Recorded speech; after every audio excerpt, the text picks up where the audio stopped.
Bismillahirrahmanirrahim. Assalamualaikum warahmatullahi wabarakatuh. Alhamdulillahi rabbil alamin. Wassalatu wassalamu ala ashrafil mursalin wa imamil muttaqin, nabiyina Muhammadin wa alihi at-tahirin wa ashabihi as-sadiqin wa man tabi'ahum bi ihsanin ila yaumiddin. Qala Rabbuna Jalla wa Ala ya ayyuhalladzina amanu ittaqullaha haqqa tuqatih wa la tamutunna illa wa antum muslimun. Fa inna ahsanal kalam kalamullah wa khairal huda hudal Mustafa sallallahu alaihi wasallam wa syarrul umuri muhdatsatuha fa inna kulla muhdatsatin bid'ah wa kulla bid'atin dalalah wa kulla dalalatin finnar.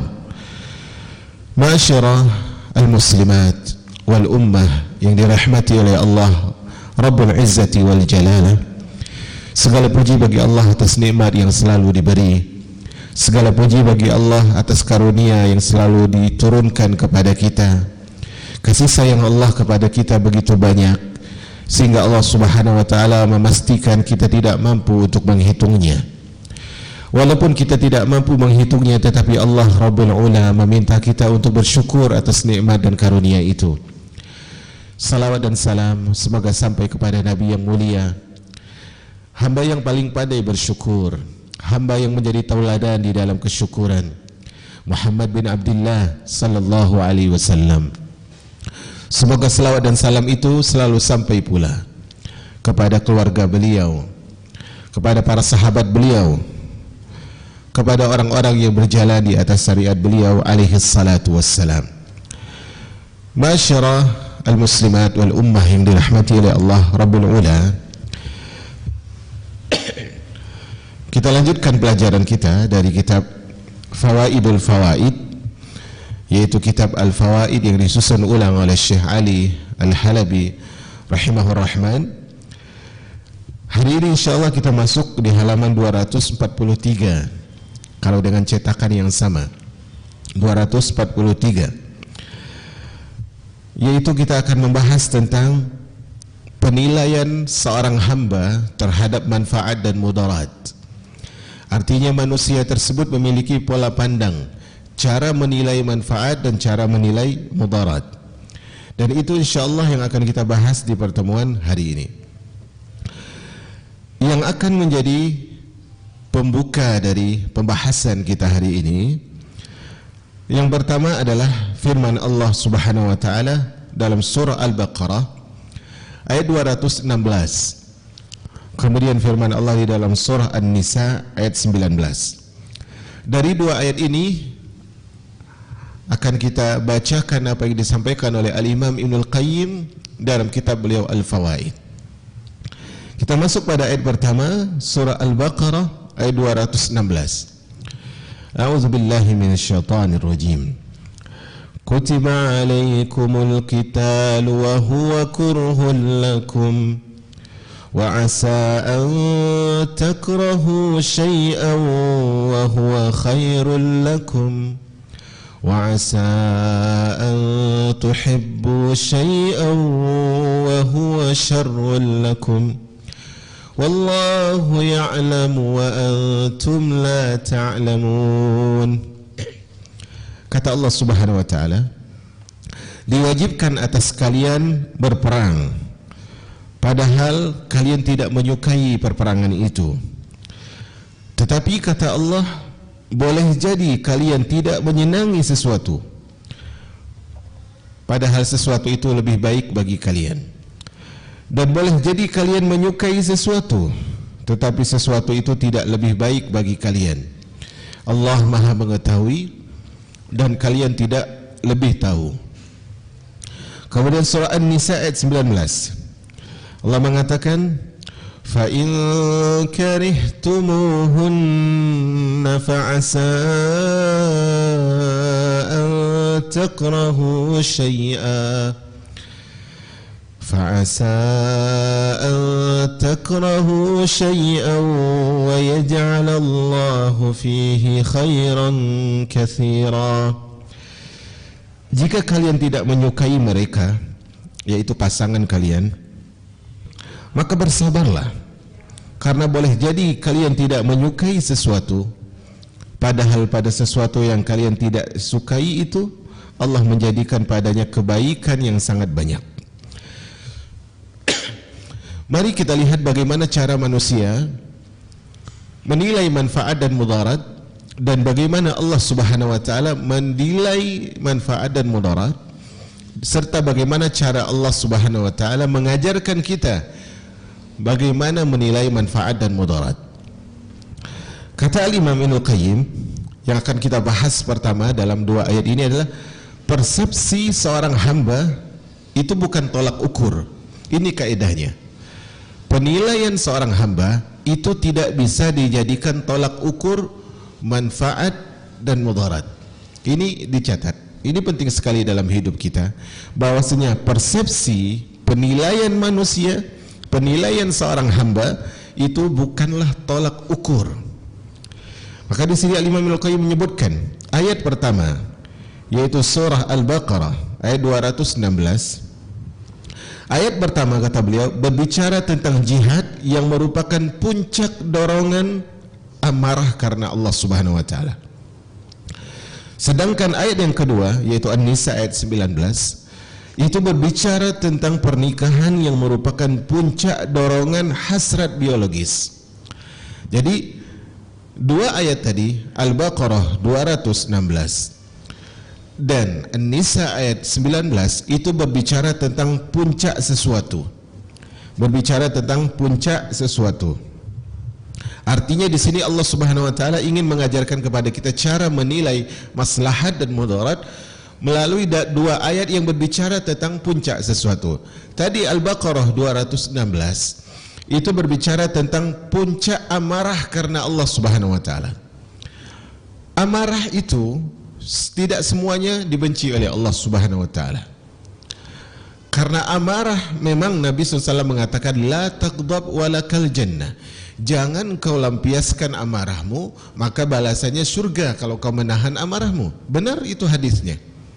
Tetapi kita harus mengerti umat al-Islam bahwasanya marah itu terbagi menjadi beberapa macam. Ada amarah yang terpuji, ini pertama, dan ada amarah yang tercela. Amarah yang terpuji adalah amarah di dalam perkara kebenaran. Dalam perkara kebenaran yang memang harus diungkapkan dengan cara marah karena Allah. Atau bahasa simpelnya, amarah yang terpuji adalah amarah yang berada di jalan kebenaran, dilakukan karena Allah. Dilakukan karena Allah Subhanahu wa taala. Ini adalah amarah yang benar, amarah yang terpuji. Yang kedua, amarah yang tercela. Amarah yang tercela adalah amarah yang dilampiaskan oleh seorang hamba tidak dengan cara yang benar. Tidak dengan cara yang benar. Adapun dalam ayat surah Al-Baqarah 216 ini, Allah berbicara tentang Allah berbicara tentang tempat pelampiasan amarah yang paling puncak, yang paling tinggi, yaitu dengan apa? Berperang di jalan Allah Subhanahu wa taala. Jadi cara yang paling tinggi untuk melampiaskan, untuk menyalurkan amarah, dan cara ini adalah cara yang diridhoi oleh Allah, adalah dengan berjihad di jalan Allah Subhanahu wa taala. Ini yang ditujukan oleh ayat Al-Baqarah 216 ini. Sedangkan ayat An-Nisa, surah An-Nisa ayat 19 tadi, itu berbicara tentang puncak dorongan hasrat yang dimiliki oleh seorang hamba dari hasrat biologisnya, dari hasrat kebutuhan batinnya. Puncaknya ada pada apa? Ada pada perkara yang berhubungan dengan pasangan halalnya. Maka dua ayat ini akan menjadi pembuka Al-Imam Ibnu Qayyim untuk membahas hal ini. Beliau menyebutkan pada umumnya seorang hamba itu tidak suka menghadapi jihad fisik. Pada asalnya jiwa seorang hamba itu tidak suka berperang. Karena apa? Karena dia takut dirinya akan dicelakai oleh musuhnya. Dia takut terluka, dia takut sakit, dia takut mendapatkan mudarat dari lawannya. Asalnya manusia itu tidak suka berjihad, tidak suka berperang, tidak suka bertempur. Dia takut dicelakai oleh apa? Oleh lawannya, oleh musuhnya. Padahal kata beliau, jihad yang tidak disukai itu sejatinya adalah lebih baik bagi hamba itu di dunia dan di akhirat. Perhatikan di sini Al-Imam Ibnul Qayyim menegaskan lagi firman Allah tadi. Manusia tidak suka berjihad, tidak suka bertempur, tidak suka berperang melawan musuh karena dia khawatir dia disakiti oleh musuh. Padahal Allah Subhanahu wa taala menjadikan jihad tersebut ternyata apa? Bermanfaat bagi urusan dunia dan akhiratnya. Sebaliknya, dia manusia itu lebih menyukai berdamai. Dia lebih menyukai akur dengan musuhnya. Tidak ada problem dengan musuhnya. Tidak berjihad, tidak berperang melawan musuhnya. Ya. Tetapi apa kata beliau? Padahal jika dia tetap bertahan dengan kata beliau, padahal yang demikian itu lebih buruk bagi dirinya di dunia maupun di akhirat. Artinya, kalau ternyata kita menilai perdamaian kita dengan musuh itu lebih baik, akur dengan musuh itu lebih baik, ini salah. Salah. Padahal kita sudah bilang tadi, akur dengan musuh itu lebih baik. Kira-kira ucapan ini sumbang atau tidak? Ada yang sumbang. Akur tapi dengan apa? Dengan siapa? Dengan musuh. Dengan musuh itu, kalau kita ingin akur, kita harus ingat, selama-lamanya kita tidak akan pernah akur dengan musuh. Makanya Allah nyuruh memerangi musuh. Makanya Allah nyuruh berjihad melawan musuh. Karena perdamaian dengan musuh itu tidak akan pernah terjadi. Kalaupun ada perdamaian yang terlihat, itu akan membahayakan kita karena bisa jadi kita terkecoh. Di saat kita lemah, musuh akan menyerang kita. Maka Allah sebutkan di situ, perperangan melawan musuh itu lebih baik. Ini yang terkandung di dalam ayat Al-Baqarah 216 tadi. Sedangkan paragraf ketiga itu berbicara tentang An-Nisa ayat 19.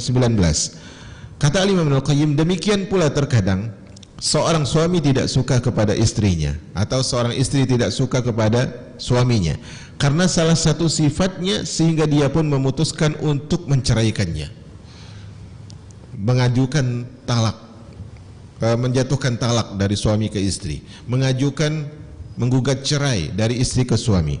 Kenapa dilakukan itu? Mungkin karena dia melihat ada sifat yang tidak dia sukai dari pasangannya. Apa kata Al-Imam Ibnul Qayyim? Padahal mempertahankan rumah tangganya bersama istrinya adalah jauh lebih baik bagi dirinya. Hanya saja dia tidak mengetahui hakikat ini. Dia tidak mengetahui hakikat ini. Terkadang pula seorang suami suka kepada istrinya karena ada akhlak yang dia sukai dari istrinya, sehingga dia pun memutuskan untuk bertahan dan tetap berumah tangga dengannya. Padahal ternyata jika dia tetap bertahan dengannya, dengan istrinya itu, dengan suaminya itu, dengan pasangannya itu, maka keburukan yang menyertainya justru lebih banyak daripada maslahat. Hanya saja dia tidak mengetahui hakikat itu. Maksud Al-Imam Ibnul Qayyim menjelaskan dua paragraf tadi, maksudnya adalah agar kita bisa sadar bahwa cara pandang kita itu tidak bisa dijadikan tolak ukur. Karena memang sebagaimana seorang itu punya kepala masing-masing, punya pikiran masing-masing, di situ juga mengajarkan kepada kita bahwasanya persepsi tentang kebenaran itu berbeda-beda. Kalau dilihat dari persepsi hamba, kalau dilihat dari persepsi manusia. Makanya beliau sebutkan tadi, persepsi bukanlah tolak ukur. Persepsi seorang hamba bukanlah tolak ukur. Ini mengajarkan kepada kita agar kita menjadikan tolak ukur segala sesuatu itu maslahat atau mafsadat dikembalikan kepada siapa? Kepada Allah Rabbul Izzatil wal Jalalah. Al-Imam Ibnul Qayyim menyebutkan, manusia sebagaimana yang difirmankan oleh Allah penciptanya sendiri. Allah menyebutkan manusia itu di dalam surah Al-Ahzab ayat 72. Allah mengatakan, innahu kana zaluman jahula. Sesungguhnya manusia itu sangat zalim, penuh dengan sifat tidak bisa meletakkan sesuatu pada tempatnya. Dia zalim, sering berbuat aniaya, dan dia jahul, sungguh teramat-amat bodoh.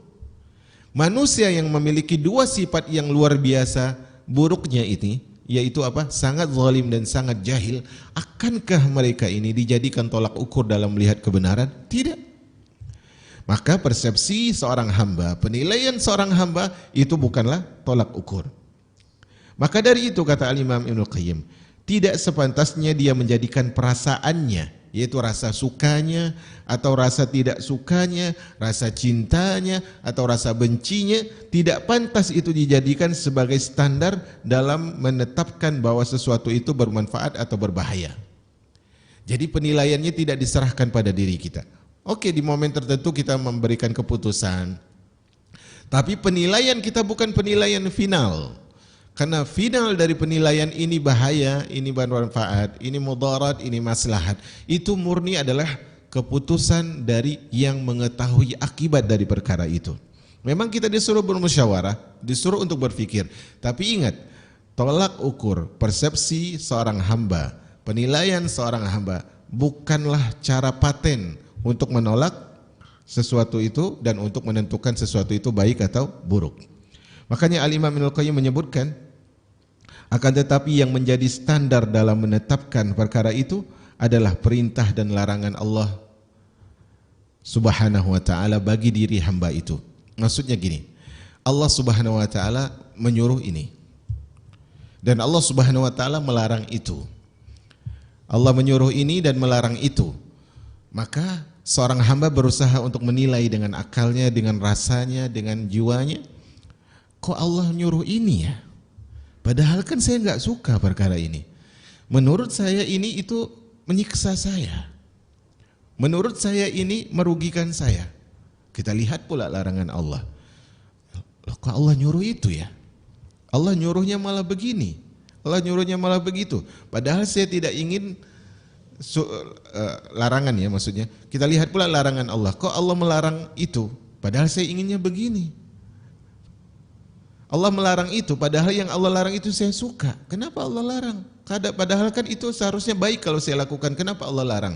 Maka kata Al-Imam Ibnul Qayyim tadi, sejatinya di dalam perintah Allah yang kau tidak suka, itu ada kebaikan bagi dirimu. Sebagaimana di dalam larangan Allah yang kau tidak setujui, itu ada manfaat bagi dirimu.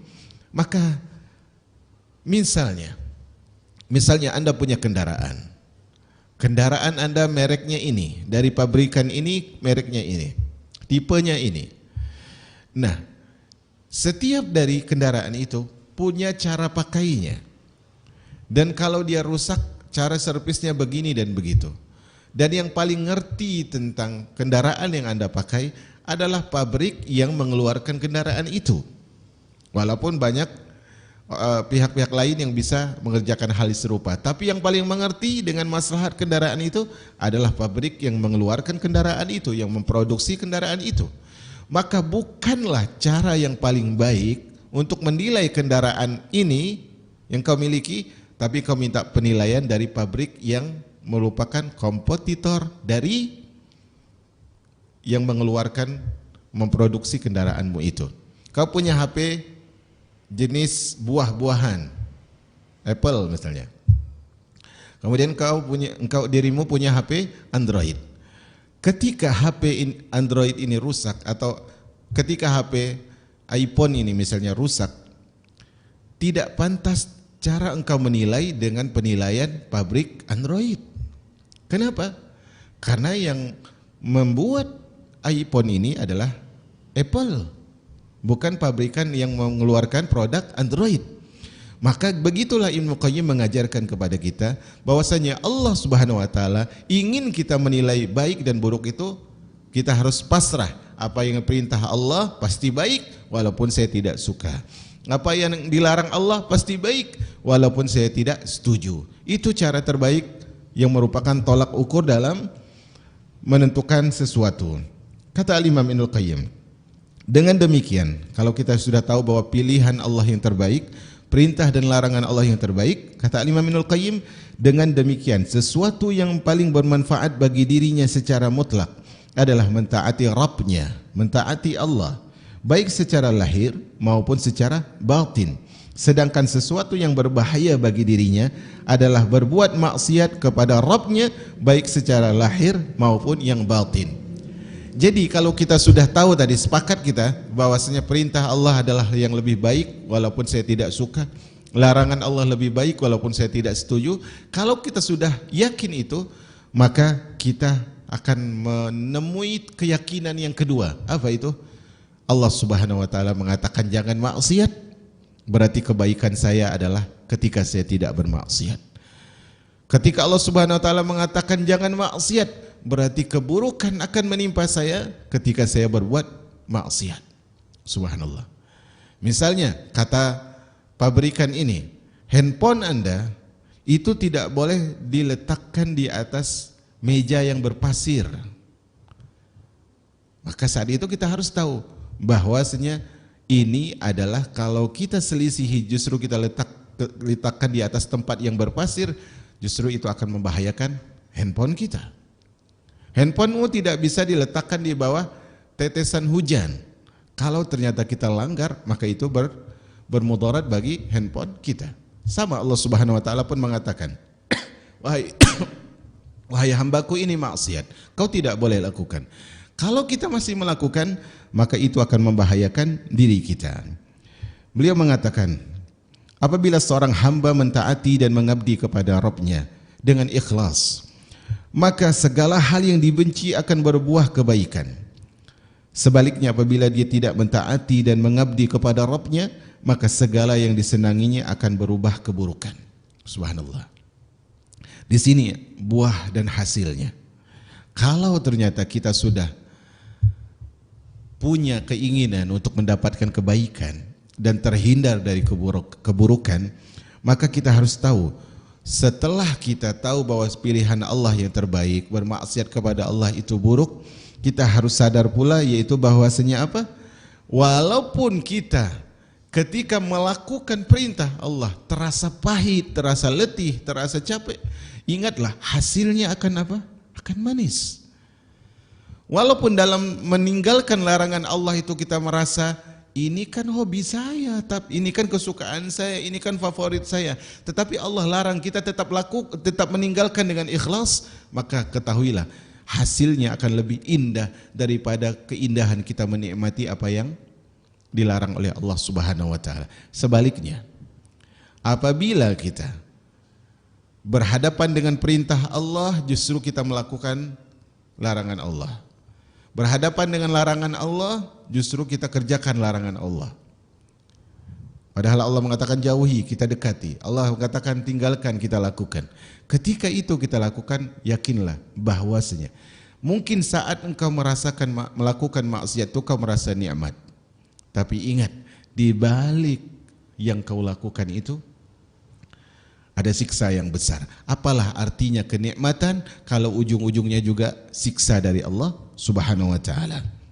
Jadi siapapun yang mengenal Rabbnya dengan benar, mengerti seluruh nama dan sifatnya, pasti dia akan mengetahui dengan keyakinan yang yakin bahwa segala musibah dan cobaan yang tidak dia sukai mengandung banyak maslahat dan manfaat yang tidak dipikirkan olehnya. Bahkan terkadang kemaslahatan yang diperoleh hamba di dalam sesuatu yang dibencinya jauh lebih besar daripada kemaslahatan yang terkandung di dalam sesuatu yang disukainya. Jadi gini, agar sesuatu yang kita benci tadi itu berubah menjadi sesuatu yang kita suka, karena itu Allah memerintahkan kita dan melarang kita, agar sesuatu yang merupakan perintah Allah dan larangan Allah yang zahirnya kita tidak suka berubah menjadi sesuatu yang suka. Caranya bagaimana? Caranya kenali siapa yang memerintah, kenali siapa yang melarang. Allah memerintahkan, Allah melarang. Tapi ini perintah Allah dan larangan ini saya tidak suka. Bagaimana cara merubahnya menjadi suka? Caranya kenali Allah. Siapa itu Allah? Oh, Allah Ar-Rahman. Apa arti Ar-Rahman? Dia pengasih. Dia menyayangi. Bahkan dia lebih mengasihi dari orang tua, lebih menyayangi dari keluarga. Orang tua tidak pernah memberikan kehidupan kepada kita. Allah berikan kehidupan. Nafas dari mana? Dari siapa? Dari orang tua? Bukan, dari Allah. Yang memberikan saya harta, memberikan saya rizki, yang memudahkan urusan keluarga, oh Allah lagi. Yang menghilangkan kesedihan saya, apakah teman-teman, kerabat, rekan-rekan, oh Allah lagi. Kalau kita sudah kenal Allah, Allah yang memberikan segala kenikmatan, yang menyembuhkan kita Allah, yang merubah duka menjadi bahagia Allah, yang merubah kesedihan menjadi senyuman itu adalah Allah. Kalau kita sudah kenal Allah, maka kita tidak akan merasakan buruknya pilihan Allah Subhanahu wa taala. Kenapa kita merasakan sesuatu itu terasa pahit padahal itu perintah Allah? Kenapa kita merasakan sesuatu itu terasa susah padahal itu larangan Allah Subhanahu wa taala? Karena kita tidak kenal siapa yang memerintah, siapa yang melarang. Contohnya, seorang istri, dia menikah dengan suami yang dia cintai. Dia kenal betul suaminya ini adalah orang yang dari awal berkorban untuk menjadikan dia sebagai istrinya. Dia tahu pengorbanan, bagaimana meyakinkan orang tua, bagaimana suami ini berusaha untuk mewujudkan maharnya dengan kehidupan yang susah, tapi dia berusaha untuk dapat mahar demi menjadikan dirinya sebagai istri bagi suami ini. Dia kenal perjuangan suami ini yang merupakan membuktikan bahwa dia benar-benar cinta kepada istrinya. Ketika seorang istri sudah tahu begitu besarnya cinta suami kepada dia, ketika suaminya nyuruh masak padahal dia sedang capek, kira-kira mau nggak dia? Mau. Ketika suaminya nyuruh buatin minum ini padahal dia sedang ada kesibukan lain, mau nggak dia? Mau. Kenapa? Karena menurut dia suami ini sangat sayang sama dia. Suami ini sudah memberikan banyak pengabdian buat dia. Suami ini sudah menafkahi dia. Suami ini telah memberikan banyak keutamaan kepada dirinya. Makanya apapun yang disuruh suami yang dia cintai ini dia lakukan. Agar kita bisa melakukan semua perintah Allah walaupun berat rasanya, dan agar kita bisa meninggalkan larangan Allah walaupun kita ingin banget melakukan larangan itu tapi Allah suruh jauhi. Bagaimana cara kita bisa menjauhi? Kenali Allah. Karena Allah tidaklah memerintahkan kecuali karena ada maslahat bagi kita, dan Allah Subhanahu wa taala tidaklah melarang kecuali ada bahaya yang akan menghancurkan kita dari sebalik hal itu. Maka cara menilai dengan penilaian terbaik adalah menilai sesuatu dengan pilihan Allah. Bagaimana itu pilihan Allah? Perintah dan larangan Allah, itulah pilihan Allah Subhanahu wa taala. Kalau Allah perintahkan, berarti cara mengukur kebaikannya adalah berada di balik perintah Allah. Kalau Allah melarang, berarti kebaikan berada di perbuatan meninggalkan larangan Allah Subhanahu wa taala. Kemudian yang harus kita ketahui kedua adalah, poin yang ingin disampaikan di pembahasan kedua adalah memetik hikmah di balik setiap kesudahan. Artinya segala sesuatu itu akan ada ujungnya, akan ada endingnya. Bagaimana kita bisa memetik hasil, memetik hikmah, mengambil pelajaran dari ending perkara itu. Kata Imam Ibnul Qayyim rahimahullah, kemaslahatan jiwa umumnya terdapat pada segala hal yang dibencinya. Subhanallah, subhanallah. Ini kaidah terbalik. Kaidah terbalik. Kata Imam Ibnul Qayyim kemaslahatan jiwa umumnya terdapat pada hal yang dibenci oleh jiwa itu, sebagaimana kemudaratan dan sebab-sebab kehancuran jiwa biasanya terkandung dalam perkara yang dia cintai. Contohnya orang yang suka mengkonsumsi makanan dan minuman yang manis, ketahuilah bahwasanya kemaslahatan dirimu adalah ketika engkau mengurangi mengkonsumsi yang manis. Orang yang membenci, contohnya adalah orang yang sakit, dia membenci rasa pahit. Ketahuilah bahwasanya kalau kau mengkonsumsi yang pahit, itu justru menyembuhkanmu. Subhanallah. Jadi kata Imam Ibnul Qayyim, banyak sebab kemudaratan itu karena manusia selalu melakukan apa yang dia inginkan dan yang dia sukai. Kalau seandainya dia berani untuk bersikap berbeda, dia sukai ini, menurut jiwanya, menurut nafsunya ini baik, tapi dia justru memaksiati, mengingkari hawa nafsunya, melawan nafsunya, maka itulah sebenarnya kebaikan. Karena pada umumnya kata beliau, kemaslahatan itu ada dalam perkara yang kita benci. Tadi kita benci perang, benci untuk melawan musuh, tapi Allah mengatakan di balik itu banyak kebaikan. Boleh jadi kita benci sesuatu, tapi di dalam hal itu banyak kebaikan. Boleh jadi kita mencintai, suka terhadap sesuatu, tetapi ternyata hal itu banyak mudarat bagi diri kita. Perhatikanlah, kemudian beliau buat contoh. Perhatikanlah seorang hamba, perhatikanlah seorang tukang kebun yang berpengalaman, yang menanam tumbuhan di kebunnya. Ada tukang kebun, dia punya pengalaman, kemudian dia tanam di kebunnya. Dia memelihara dan merawat tanaman itu dalam jangka waktu tertentu, ada masanya. Kemudian tanaman itu disiram, dipeliharanya tanaman tersebut dengan begitu lembut sehingga menjadi tumbuh besar. Akar-akar pohon yang berlebihan dipisahkannya, jadi benar-benar dirawat. Dahan-dahan pun dipotongnya karena bisa mengganggu pertumbuhan. Karena dia tahu betul bahwa tanaman yang tidak dirawat tidak akan menghasilkan buah yang bagus dan rasa yang nikmat. Jadi kalau akar tadi dibiarin tumbuh suka-suka, dahan tadi dibiarin menjulur kemana saja, itu justru bermudarat bagi pohon itu sendiri. Dan hanya tukang kebun yang paham, yang ngerti itu. Kalau keinginan jiwa kita diturutin terus, hawa nafsu diladenin terus, maka itu akan membahayakan kita. Ini yang ingin disampaikan oleh Al-Imam Ibnul Qayyim rahimahullah. Kemudian kata beliau, tanaman itu disuntik dengan vitamin, bukan hanya dirawat dari segi pengelolaan fisik, tetapi dia disuntik dengan vitamin, diberikan zat nabati yang diambil dari pohon yang berbuah unggul. Jadi dia diberikan gizi batinnya juga.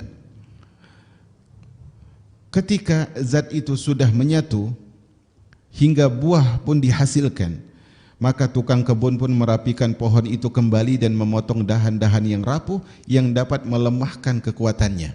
Karena pohon itu, kalau pohon di sini dahan ini hijau, dahan itu mati. Kalau dahan mati itu tidak segera disingkirkan, dia akan berpengaruh kepada dahan yang masih hidup. Subhanallah. Dia meyakini pohon itu, dia menyakiti pohon itu, dipotong artinya disakiti. Dia menyakiti pohon itu ketika memotong bagian dahannya dengan alat dari besi, dengan gergaji, dengan parang, dengan kampak dan seterusnya. Tidak lain demi kemaslahatan. Kenapa dia sakiti pohon itu, kenapa dia potong? Tidak lain demi kemaslahatan dan kesempurnaan pohon itu sendiri, agar buah yang dihasilkan layak disuguhkan di meja para raja. Jadi bukan sebarang menghasilkan buah, tetapi buah bukan hanya untuk kalangan rakyat biasa, tapi buah untuk orang-orang yang memiliki tahta seperti para raja.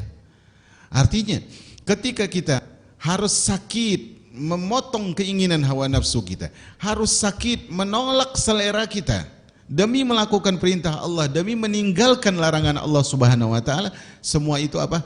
Bukan agar kita menjadi sekedar memiliki kualitas, tetapi memiliki banyak keistimewaan yang tidak dimiliki oleh banyak orang. Terkadang kita harus menyakiti demi untuk menunjukkan bahwa kita itu peduli. Terkadang kita harus menjadikan orang yang kita sayang itu merasakan perih demi kemudian dia tahu bahwa kita itu adalah orang memiliki cinta dan kasih. Orang yang kena kanker misalnya, dan dia harus diamputasi kakinya, misalnya kakinya kena serangan kanker. Kata dokter, ibu, anak ibu kena kanker, atau keluarga ibu ini kena kanker, kena tumor. Kalau enggak segera diamputasi, maka akan menyebar dari kaki yang sakit ini ke seluruh tubuhnya, dan itu akan membuat dia lebih tidak berdaya. Bukankah seorang yang tadinya kakinya lengkap kemudian dipotong kakinya tersakiti? Bukankah seseorang yang tadi punya kaki utuh kemudian harus dipotong, diamputasi, merasa tersakiti? Tapi ketika keluarganya mengatakan kepada dokter, wahai dokter, lakukan amputasi saja, apakah hal itu untuk menyakiti si anak, si keluarga ini? Bukan. Itu justru untuk menyelamatkan dirinya. Itu untuk menolong dirinya agar dia tetap bertahan dalam waktu yang lebih lama, walaupun ada sesuatu yang harus dikorbankan. Sama, Allah Subhanahu wa taala tahu jiwa kita memiliki keinginan ini, memiliki hasrat ini, memiliki syahwat kepada ini dan itu. Tetapi Allah Subhanahu wa taala dengan perintahnya dan dengan larangannya memutus dan menyuruh kita untuk tidak melanjutkan keinginan syahwat tersebut. Untuk apa? Apakah karena Allah benci kepada kita? Tidak. Justru karena Allah peduli kepada kita, agar kehidupan yang sesaat ini hanya menderitanya sebentar saja demi kemaslahatan kehidupan yang lebih lama di akhirat di surga Allah Subhanahu wa taala. Tidak sedikit umat al-Islam, bahkan orang yang sering hadir di majelis ilmu, orang yang sudah berusaha untuk memperbaiki diri, bahkan orang yang disebut dengan memiliki keistimewaan, tidak jarang dia mengeluhkan takdir Allah Subhanahu wa taala. Kenapa hal itu terjadi? Karena dia tidak tahu bahwa Allah sangat sayang kepada dia. Allah Subhanahu wa taala menciptakan takdir yang ada di dalam kehidupan manusia untuk menunjukkan hikmah dan kasih sayangnya, bukan untuk menzalimi hamba-hambanya. Wa mallahu, kata Allah Subhanahu wa taala, wa ma ana bidzallamil lil abid. Tidak dan tidak, aku tidak akan pernah berbuat zalim kepada hamba-hambaku. Dan kata Allah Subhanahu wa taala dalam hadis qudsi, inni haramtu zulma ala nafsi. Wahai hamba-hambaku, sesungguhnya aku haramkan kezaliman itu pada diriku sendiri. Fala tadzalamu, janganlah kalian berbuat zalim. Subhanallah. Asal kita kenal itu, yang mengendarai atau yang memandu pesawat yaitu pilot, kita enggak kenal itu dengan pilot. Umat al-Islam, kita enggak kenal dengan pilot. Kita beli tiketnya, kemudian kita naik pesawat tersebut, kemudian kita take off, sampai nanti kita turun, kita merasa aman di dalam pesawat tersebut. Padahal kita enggak kenal pilot itu. Allah Subhanahu wa taala jauh lebih baik dari pilot itu. Dan kita jauh lebih lama kenal kepada Allah daripada pilot itu. Tapi kenapa kita tidak percaya dengan cara Allah membawa jalan kehidupan kita? Ketika pilot tersebut harus memutar ke arah kanan, kita nyaman saja. Ketika pilot tersebut harus turun di waktu tertentu, kita santai saja. Kenapa ketika Allah Subhanahu wa taala menyuruh kita jangan lakukan ini, kok kita berontak? Ketika Allah Subhanahu wa taala katakan lakukan ini, kenapa kita melawan? Ternyata kita tidak lebih kenal dengan Allah Subhanahu wa taala. Ternyata kita tidak lebih percaya kepada yang menciptakan kepada yang menciptakan kita. Ternyata kita tidak lebih yakin kepada Ar-Rahman Ar-Rahim yang berlimpah dengan kasih dan sayang. Maka seorang hamba agar hidupnya tentram dengan takdir yang Allah berikan dan dia percaya kepada Allah, kenali Allah. Kenali Allah dengan nama-nama dan sifatnya Subhanahu wa taala. Kita lanjutkan. Dibiarkan begitu saja pohon itu menyerap sendiri minuman dari dalam tanah pada tiap waktu oleh si tukang kebun. Bahkan sesekali waktu dibuatnya pohon itu dahaga. Ada kalanya pohon tersebut enggak disiram sama dia. Dijauhi dari sumber air sesaat. Lalu disiram pada waktu yang lain, kemudian setelah beberapa hari disiram oleh dia. Kenapa dia lakukan itu? Karena dia tahu bahwa tidak boleh ada air yang menggenangi terus menerus. Tadi dia sudah kena hujan lama. Yang punya pohon ini melihat, oh ini kalau kena hujan terus hancur. Maka dimasukkan di dalam rumah sehingga dia tidak kena siraman air sama sekali. Demi apa? Demi menurunkan dulu kadar air yang ada. Karena dia tahu kalau kena air terus menerus, sekalipun hal itu dapat membuat pohon tersebut berdaun lebat dan tumbuh, tetapi itu akan pelan-pelan juga membinasakannya. Dia pun sengaja membuang sebagian dedaunan yang rindang yang menghiasinya. Mungkin menurut dia, ini kan rindang, tadi enggak ada daun, kemudian kita minta berdaun. Setelah punya daun yang rindang, kenapa dipotong? Karena daun itu ternyata dapat menghambat kematangan dan kesempurnaan buah yang dihasilkan, seperti halnya perawatan pohon anggur dan pohon yang sejenis dengan anggur. Kadang kita harus potong itu hobi kita. Kadang itu kita harus potong gaya hidup kita. Kadang kita harus memotong seni pergaulan kita. Kita tadi punya teman ini, kadang kita harus bataskan pertemanan dengan orang itu. Demi apa? Demi maslahat. Sebagaimana tukang kebun yang handal tadi memotong dahan pohonnya demi menyelamatkan pohon itu. Allah mengatakan, kita duduk di majelis ilmu, Allah mengatakan, teman yang baik begini-begini, teman yang buruk, wah, ini bukan kebetulan sama sekali. Kita hadir di majelis itu, kita dengar nasihat itu, kita dengar wejangan itu, agar kita memangkas teman-teman yang bisa menjadi hama di dalam kehidupan kita. Jika si tukang kebun itu rela memotong bagian yang tumbuh itu dengan alat yang terbuat dari besi, yaitu membuang banyak daun dan ranting-rantingnya yang mengganggu pertumbuhan. Hal itu dilakukan untuk apa?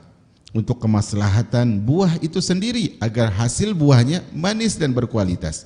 Seandainya pohon itu mempunyai naluri, seandainya pohon itu memiliki insting seperti instingnya hewan, niscaya mungkin dia akan mengira bahwa perbuatan tukang kebun itu mencelakai, melukainya dan membahayakannya.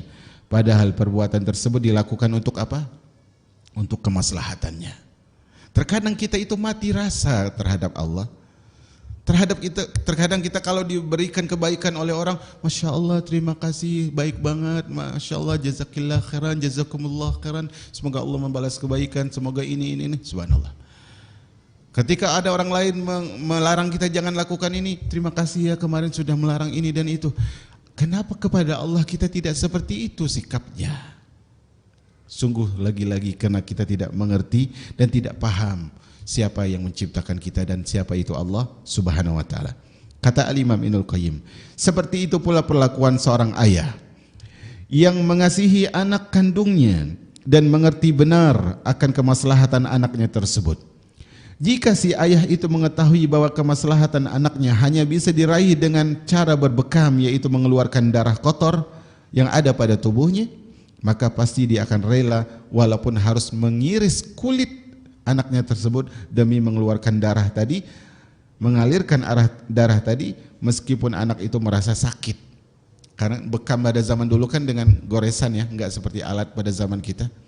Tapi kalau menurut sang ayah ini maslahat anaknya, pasti dia rela, enggak apa-apa goreskan. Enggak apa-apa goreskan. Demi apa? Maslahat. Karena yang terlihat menyakiti itu tidak lebih sakit daripada kalau dibiarkan. Begitu pula jika si ayah melihat bahwa sebagian anggota tubuh anaknya harus diamputasi demi kesembuhan, niscaya dia akan memotong bagian tubuh tersebut. Semua hal itu untuk apa? Semua hal itu adalah karena kasih sayang dia kepada buah hatinya. Mungkin dulu Anda kaya karena Anda belum mengenal cara yang benar, cara beragama kepada Allah. Kemudian setelah Anda berhijrah, ternyata pendapatan Anda berkurang karena Allah ingin memotong hal-hal yang Allah haramkan.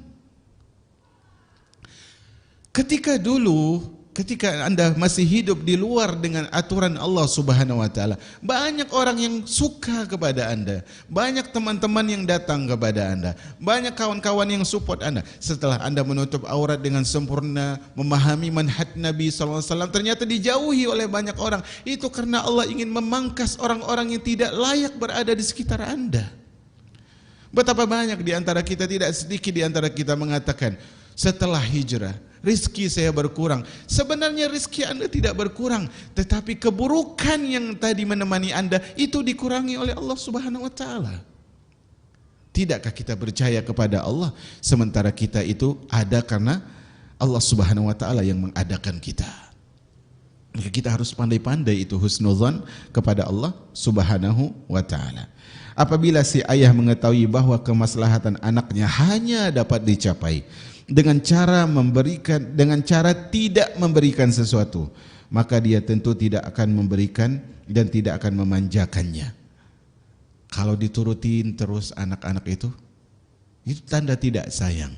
Kadang orang tua harus melarang, kadang orang tua harus menahan, tidak memberikan. Untuk apa?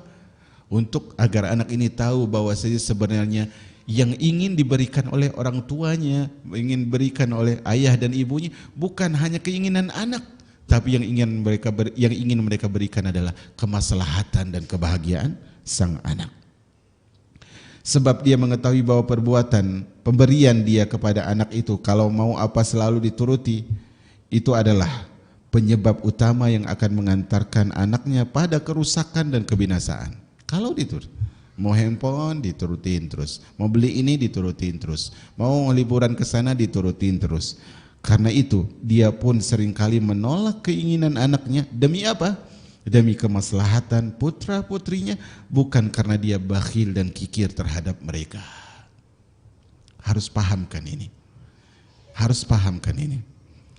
Maka kata Al-Imam Ibnul Qayyim rahimahullah, kata beliau, Allah Subhanahu wa taala Maha bijaksana di antara yang bijaksana, Maha pengasih di antara yang mengasihi, Maha mengetahui di antara yang mengetahui.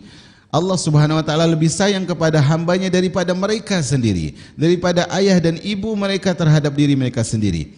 Apabila Allah menimpakan sesuatu yang tidak disukai kepada hamba tersebut, berarti pada dasarnya itulah yang terbaik bagi hamba.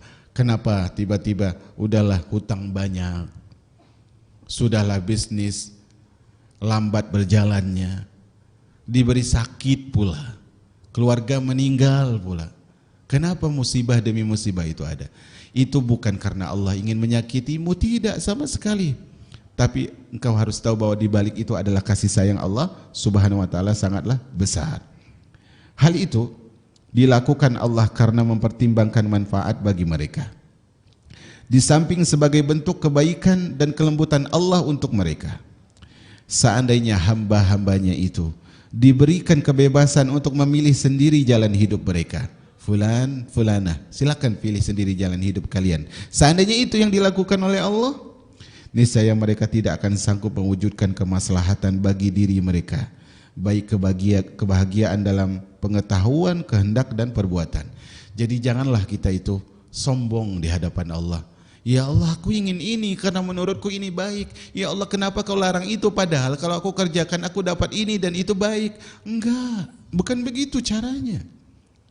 Kalau jalan hidup kita, kalau suratan takdir kita, itu disuruh Allah memilih, kita menentukan sendiri, tulis apa keinginanmu, Allah wujudkan semua, itu akan membinasakan kita. Seorang hamba terkadang dia berdoa di hadapan Allah, ya Allah berikan hamba ini, ya Allah berikan hamba harta, ya Allah berikan hamba bisnis ini, ya Allah berikan hamba pasangan, ya Allah berikan hamba keturunan, ya Allah berikan hamba tempat tinggal, ya Allah berikan hamba kendaraan. Dia minta ini, minta itu, minta ini, minta itu kepada Allah, tetapi Allah belum kabulkan. Ketahuilah bahwasanya Allah Subhanahu wa taala itu tidak mengabulkan dirimu, tidak mengabulkan permintaanmu, padahal engkau selalu berdoa kepada Allah, agar engkau tahu bahwasanya yang terbaik bagimu adalah bukan hasilnya, tetapi yang terbaik bagimu adalah terus berdoa. Karena Allah tahu kalau Allah takdirkan kau mendapatkan permintaanmu, kau enggak berdoa lagi, maka Allah tunda, Allah enggak kasih. Demi apa? Agar kau selalu berdoa. Bagian yang terpenting dari doa itu, nih catat jemaah, catat agar kita tahu bagaimana hidup itu sebenarnya. Sebenarnya bagian yang terpenting untuk diri kita dari doa yang kita panjatkan, saya ulangi. Sebenarnya bagian yang terpenting untuk diri kita dari doa yang kita panjatkan bukanlah permintaan kita itu terwujud. Bukanlah ketika permintaan itu terwujud, tapi bagian terpenting dari doa itu adalah ketika kita bisa selalu berdoa dan munajat kepada Allah. Enggak masalah Allah enggak berikan permintaan kita, asalkan kita masih dimudahkan untuk berdoa. Ini harus kita mengerti. Sungguh Allah mengatur mereka berdasarkan ilmu, hikmah dan rahmatnya. Baik mereka suka ataupun tidak suka terhadap pengaturan Allah. Hal itu tentu saja disadari oleh orang-orang yang meyakini kebenaran dan dari asma Allah Subhanahu wa taala. Oleh karena itu mereka tidak mencela sedikit pun hukum yang telah ditetapkannya. Namun hal itu tidak diketahui oleh orang yang tidak mengenal Allah, juga tidak mengenal nama dan sifat Allah. Maka kata Imam Ibnul Qayyim, oleh karena itulah mereka tidak mau tunduk kepada hukumnya. Mereka menolak hukum-hukum Allah berdasarkan logika mereka yang rusak, pendapat mereka yang batil, dan mereka melakukan cara yang keliru. Tidak heran bila mereka tidak bisa mengenal Rabb-nya, tidak dapat meraih kemaslahatan. Semoga Allah Subhanahu wa taala melimpahkan taufik kepada kita. Intinya memang kita harus sering belajar jamaah, agar kita kenal apa yang seharusnya kita kenal, siapa yang seharusnya kita kenal, bagaimana kita menyikapi takdir Allah Subhanahu wa taala.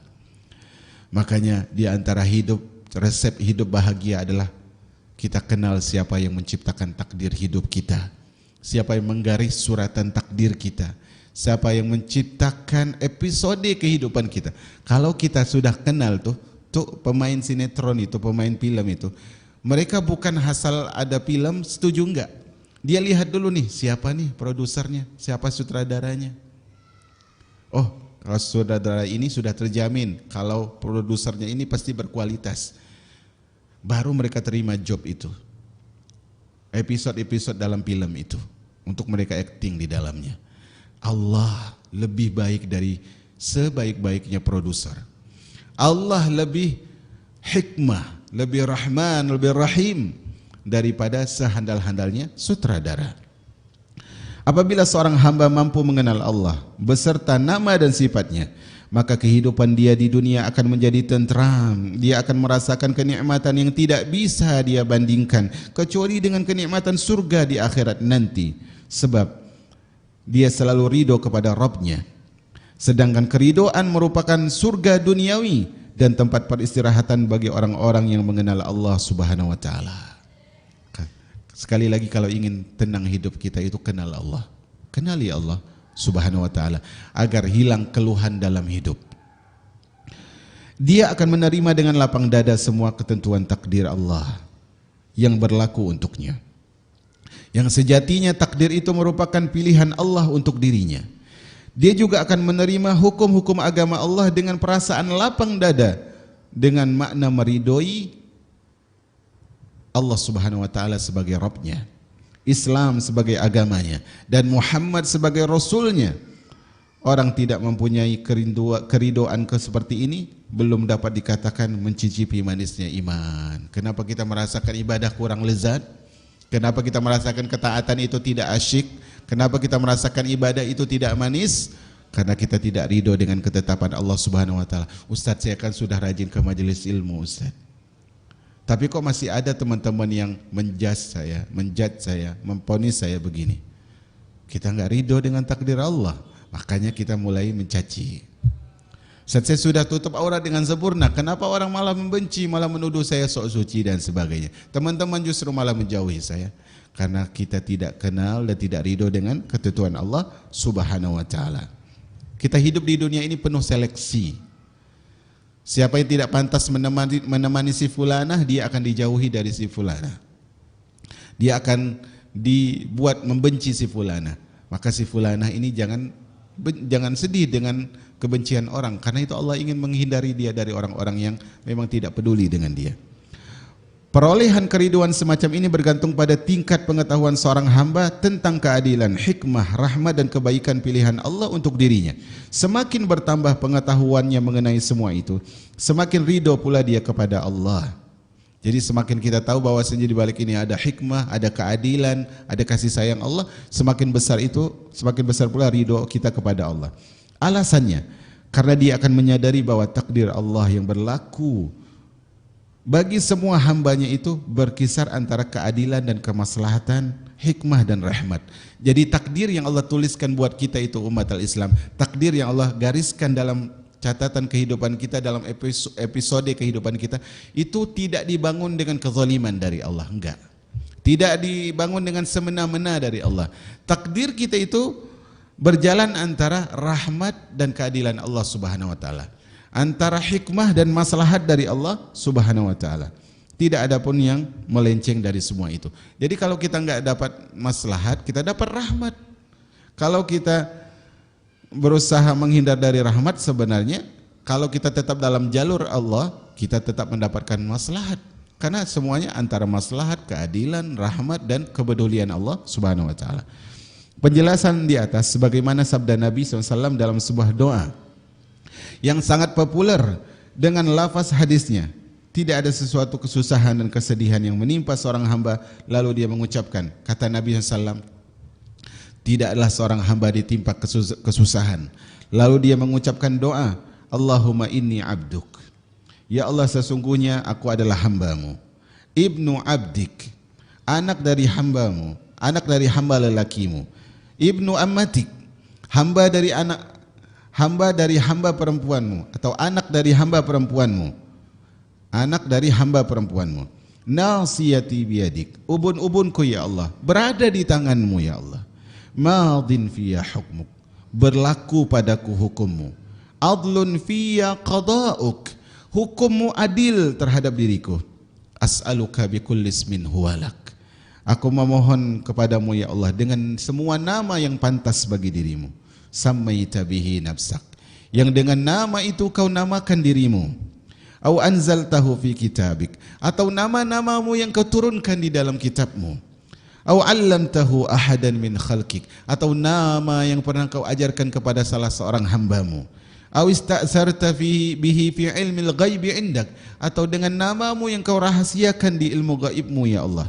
Aku memohon anta ja'alal qur'ana rabi'a qalbi, jadikanlah ya Allah Al-Qur'an itu ya Allah, jadikanlah Al-Qur'an itu ya Allah sebagai penyejuk hatiku. Wa nuru sadri, dan cahaya bagi dadaku. Wa jalaa huzni, pelipur laraku. Wa zahaba hammi wa ghammi, dan pengusir kesedihan dan kecemasanku.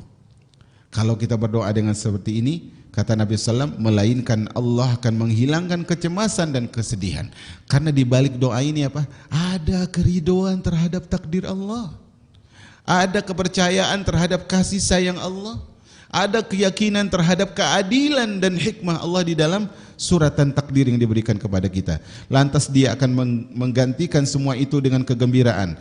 Kalau dia ucapkan doa ini dengan penuh keyakinan, Allah gantikan kesedihan dengan kegembiraan. Maka kemudian para sahabat mendengar ucapan Nabi ini, para sahabat mengatakan, wahai Rasulullah, bolehkah kami mempelajari, bolehkah kami menghafal doa tadi wahai Rasul? Apa kata Rasul sallallahu alaihi wasallam? Tentu saja boleh. Siapa saja yang mendengarkan seyogyanya dia menghafal kalimat-kalimat itu, maka kita hafal doa ini. Subhanallah. Bagian dari doa tersebut yang terkait dengan pembahasan kita di sini adalah doa Nabi, ucapan Nabi, adlun fiyya qada'uk, ya Allah ketentuanmu adil bagi diriku. Kau kasih aku bahagia, itu adil. Kau hadirkan derita, itu adil. Kau hadirkan nikmat, itu adil ya Allah. Kau hadirkan musibah, itu juga adil ya Allah. Adlun fiyya qada'uk, keputusanmu, takdirmu semua adil bagi diriku. Kalimat ini berkaitan dengan segala ketentuan Allah yang ditetapkan bagi semua hambanya, baik itu berupa hukuman ataupun sakit dan penyebabnya. Karena Allah yang menentukan sebab dan akibat semua kejadian. Allah Maha Adil dalam menentukan takdir hidup kita. Di samping itu, ketentuan-ketentuan Allah diberlakukan demi kebaikan dan maslahat seorang mukmin, sebagaimana sabda Nabi sallallahu alaihi wasallam, walladzi nafsi biyadi, demi Allah yang jiwaku berada di tangannya, kata Nabi, la yaqdillahu lil mu'min qada'an illa kana khairun lahu. Tidaklah Allah mentakdirkan sebuah takdir bagi seorang mukmin kecuali takdir itu pasti baik bagi seorang mukmin itu. Walaysa zaka illa lil mu'min, dan itu tidak mungkin terjadi, tidak mungkin bisa disadari kecuali bagi seorang mukmin. Maka di halaman terakhir menyebutkan, aku pernah bertanya terkait masalah takdir ini kepada guru kami. Imam Ibnul Qayyim memiliki guru yang sangat masyhur, yaitu siapa? Syekhul Islam Ibnu Taimiyah.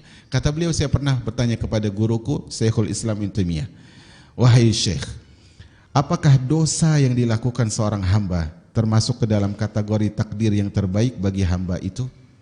Ini kan hamba itu diciptakan takdirnya oleh Allah. Di antara yang berlaku dalam hidup Allah itu, di antara yang berlaku dalam hidup seorang hamba adalah dia berbuat dosa. Apakah dosa yang dilakukan hamba itu termasuk dalam kategori yang terbaik bagi hamba itu? Maksudnya kalau dia sudah terlanjur jatuh dalam dosa, apakah itu baik bagi dirinya? Maka Syekhul Islam menjawab, iya, apabila syaratnya terpenuhi. Artinya apa? Dosa itu lebih baik bagi dirinya apabila dia setelah melakukan dosa itu dia taubat, dia istighfar, dia menyesal dan seterusnya. dosa itu akan baik bagi dirinya karena akan menghilangi dirinya dari sifat ujub dan sombong. Orang tuh kalau nggak pernah salah, dia akan merasa di atas angin, akan merasa terpuji terus, akan merasa luar biasa. Tapi Allah hadirkan kesalahan dalam hidupnya, itu akan lebih baik bagi dirinya kalau dia memenuhi syarat-syarat kesalahan itu. Secara tidak langsung, kata beliau, guru kami itu berpendapat bahwa secara umum dosa yang menimpa hamba merupakan takdir yang baik bagi dirinya. Namun perkataan apabila syarat terpenuhi menjelaskan bahwa dosa tersebut menjadi takdir yang baik jika disertai dengan hal positif yang dicintai oleh Allah seperti taubat, menyesal, merasa hina di hadapan Allah kemudian menangisi dosa itu. Intinya ma'asyirah al-muslimat, ma'asyirul ummah yang dirahmati oleh Allah Subhanahu wa taala, intinya adalah apapun yang ada dalam kehidupan kita, semuanya kita serahkan keridoan hati kita, kepercayaan kita seutuhnya kepada yang menciptakan diri kita. Kalau kita ingin bahagia hidup, tentram kehidupan kita, serahkan keputusan semuanya kepada Allah. Cara mengukur baik itu bukan dengan tolak ukur kita, tapi tolak ukur Allah. Cara mengukur buruk bukan dengan pola pikir kita, tetapi dengan ketentuan Allah Subhanahu wa taala. Ini yang menjadikan kita tentram hidupnya. Wallahu alam bissawab. Wassallallahu ala nabiyyina Muhammad walhamdulillahi rabbil alamin. Apakah ada pertanyaan? Ada pertanyaan tidak?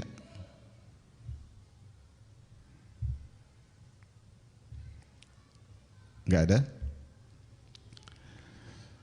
Nah, kalau enggak ada suara berarti enggak ada. Kita tutup dengan doa kafaratul majlis.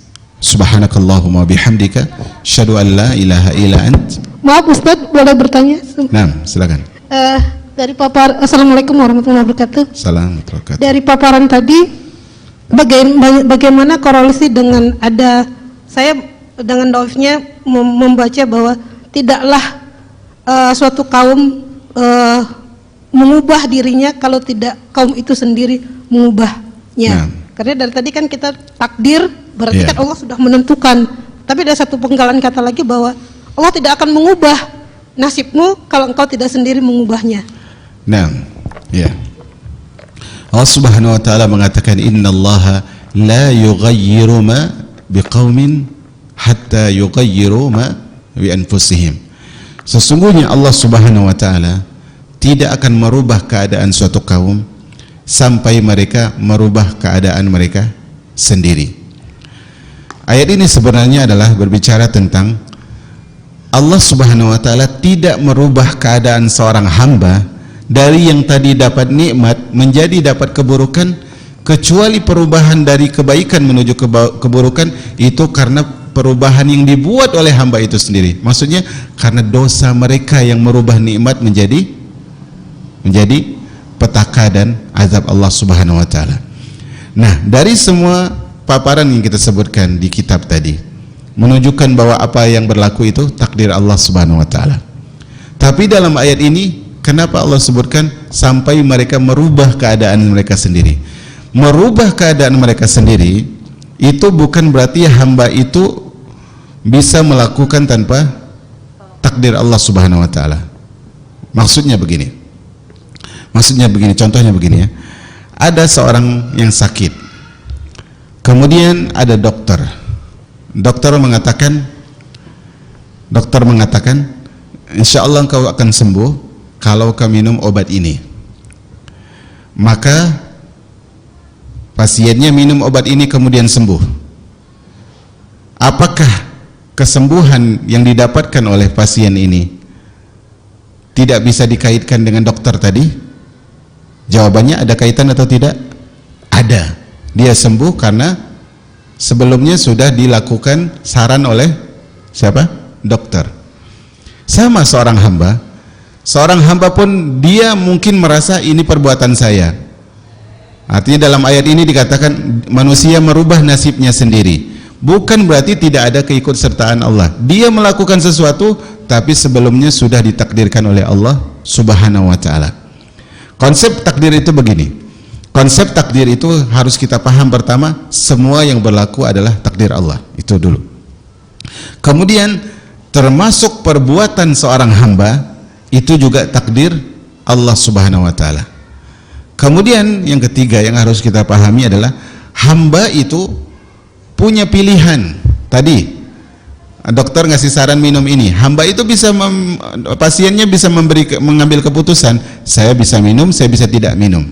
Itu kan tidak bisa kita pungkiri. Sama, manusia juga bisa melakukan dosa, dia melakukan dosa, kemudian bisa taubat, bisa tidak. Artinya dia punya pilihan sendiri, tetapi pilihannya tadi sudah ditentukan suratan takdirnya oleh Allah Subhanahu wa taala. Maka akidah Ahlussunnah mengatakan manusia punya kehendak sendiri, tetapi semuanya sudah tertulis di Lauhil Mahfuz. Tetapi apakah manusia itu bisa bergerak melakukan takdirnya itu tanpa keinginan Allah? Jawabannya tidak.